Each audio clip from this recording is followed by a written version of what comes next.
स्वागत है आपका पार्ट 4 आनुवंशिकता। आज के इस टॉपिक में हम पढ़ेंगे मेंडलवाद और मेंडलवाद के अनुसार जो मेंडल द्वारा दिए गए 3 नियम थे उनकी पुनर्खोज किस वैज्ञानिकों ने की थी, और इसके साथ ही पढ़ेंगे पेनेट वर्ग के बारे में। चलिए शुरू करें। उससे पहले वीडियो पूरा देखें, स्किप न करें, शेयर लाइक सब्सक्राइब जरूर करें, बेल आइकन को दबाना न भूलें ताकि नए वीडियो जब भी बने वो आपको सबसे पहले प्राप्त हो। तो चलिए शुरू करते हैं मेंडलवाद के बारे में। तो पहले 3 वीडियो में आपको शायद पता होगा, जिन्होंने नहीं देखा है तो वो जाकर देखें, कि ग्रेगर जॉन मेंडल ऑस्ट्रिया में जन्मे हुए दर्शन शास्त्री थे जिन्होंने चर्च में पादरी के रूप में भी काम किया और उसके बाद में वहीं रसोई या किचन में एक लैब बना ली अपनी, और उसमें भी उन्होंने प्रयोग किए। प्रयोग के लिए उन्होंने उद्यान मटर, जिसका वानस्पतिक नाम, जिसका बोटनिकल नाम पाइसम सेटाइवम है, उसको चुना। उसके कारण वगैरह सब लिखे हुए हैं, पहले बताए हुए हैं, और उन पर 7 जोड़ी विपर्यासी लक्षणों के रूप में प्रयोग किए, जिसके रिजल्ट निकले तो 3 नियम दिए थे। पहला नियम था प्रभाविता का नियम, दूसरा था पृथक्करण का नियम, और तीसरा था स्वतंत्र अपव्यूहन का नियम। उन 3 नियमों को कई सालों बाद, यानी कुछ सालों बाद, किन्हीं 3 वैज्ञानिकों ने उनकी खोज की थी, जिन्हें हम कहते हैं पुनर्खोज। मेंडलवाद यानी कि मेंडल के द्वारा दिए गए 3 नियम वो कब दिए, यानी कैसे प्रकाशित हुए, उसके बारे में बात करते हैं। तो मेंडल ने अपने जो 3 नियम हैं वो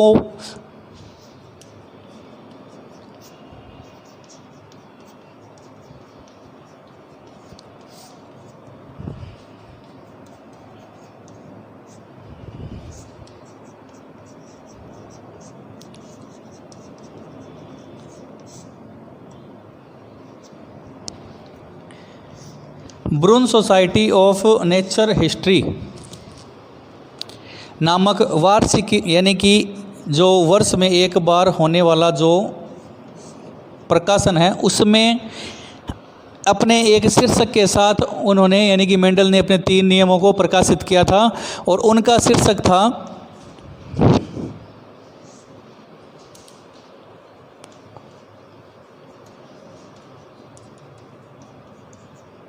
एक्सपेरिमेंट्स ऑन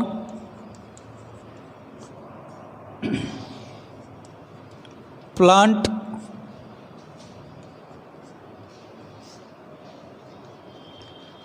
हाइब्रिडाइजेशन।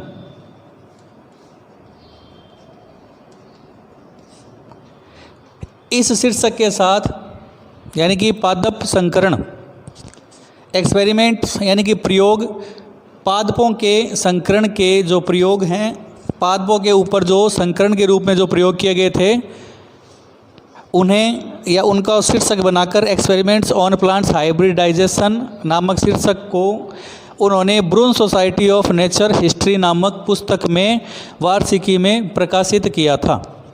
तो ये थे मेंडल, जिन्होंने 3 नियम जो दिए थे वो इस रूप में दिए थे। अब बात करते हैं उन 3 वैज्ञानिकों की जिन्होंने मेंडल के जो दिए गए नियम थे या सिद्धांत थे उनकी पुनर्खोज की थी। देखिए, पुनर्खोज करने वाले 3 वैज्ञानिकों के नाम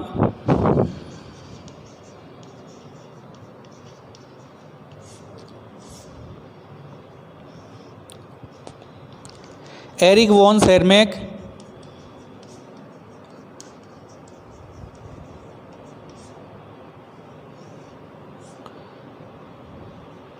ह्यूगो डीवरीज,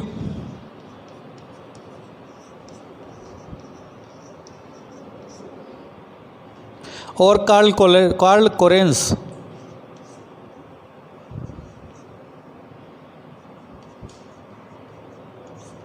इन 3 वैज्ञानिकों ने मेंडल के नियमों की पुनर्खोज की थी। याद रखें, एरिक वॉन शेरमैक, ह्यूगो डीवरीज, जिन्होंने उत्परिवर्तन का भी सिद्धांत दिया था, बाद में उत्परिवर्तन को भी नाम दिया था ह्यूगो डीवरीज ने, म्यूटेशन जिसे कहते हैं, वो आगे की कक्षाओं में आप पढ़ोगे।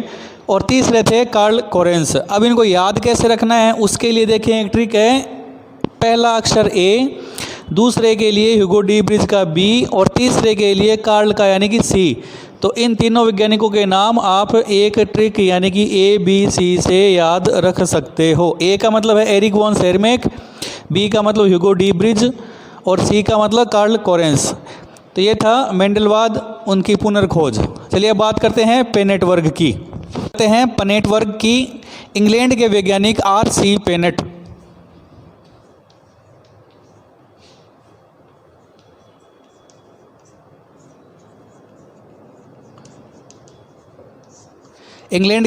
R.C. पेनेट ने युग्मक से बनने वाले जो F1 और F2PD है उनको दर्शाने के लिए एक वर्ग तैयार किया था जिसे हम पेनेट वर्ग कहते हैं। तो दिया किसने था उसके बारे में, और ये क्या काम आता है, इसका उपयोग क्या है, उसके बारे में हम देखेंगे, उसके बारे में पढ़ेंगे। तो चलिए शुरू करते हैं। जनक संकरणों के कारण या उसके द्वारा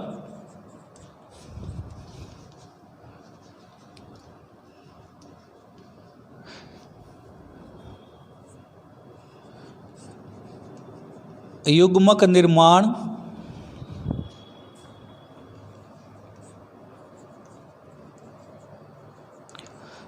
तथा युग्मनज और F1 व F2PD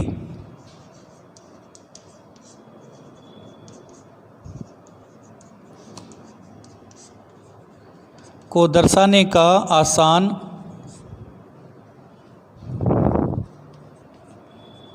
तरीका वर्ग द्वारा R.C. पेनेट द्वारा दिया गया, जिसे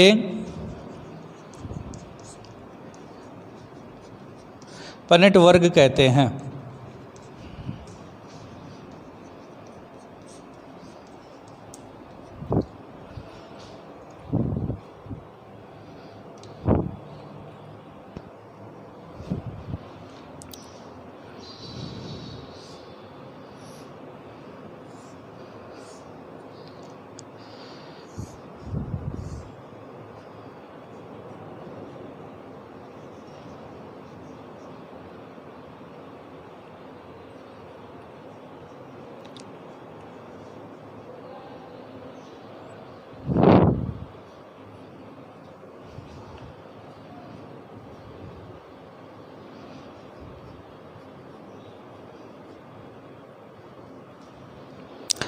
यह है एक आपका पेनेट वर्ग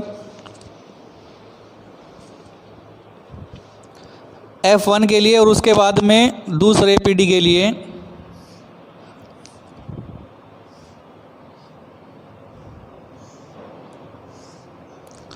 ये था समयुग्मजी पौधों में संकरण, और उसके बाद है विषमयुग्मजी पौधों में संकरण।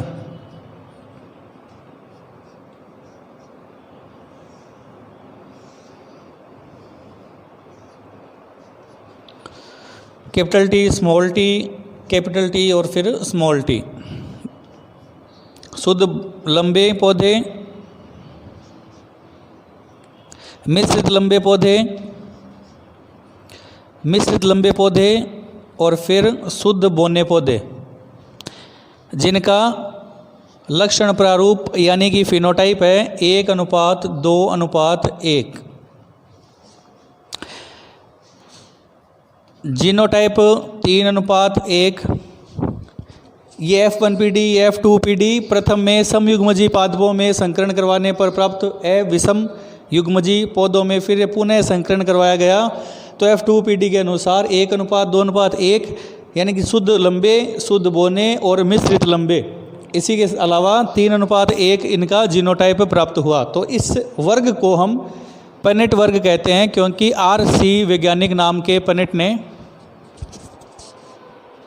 इसका निर्माण किया था, आसान तरीका बताया था। तो ये था पेनेट वर्ग। बनाया किसने, उसके बारे में, क्यों बनाया जाता है, F1 F2PD के पादपों और युग्मकों युग्मनजों को दर्शाने का एक वर्गाकार आसान तरीका, जिसे हम पेनेट वर्ग कहते हैं। और दर्शाने के लिए समयुग्मजी पौधों में संकरण और उसके बाद विषमयुग्मजी पौधों में संकरण करवाया गया।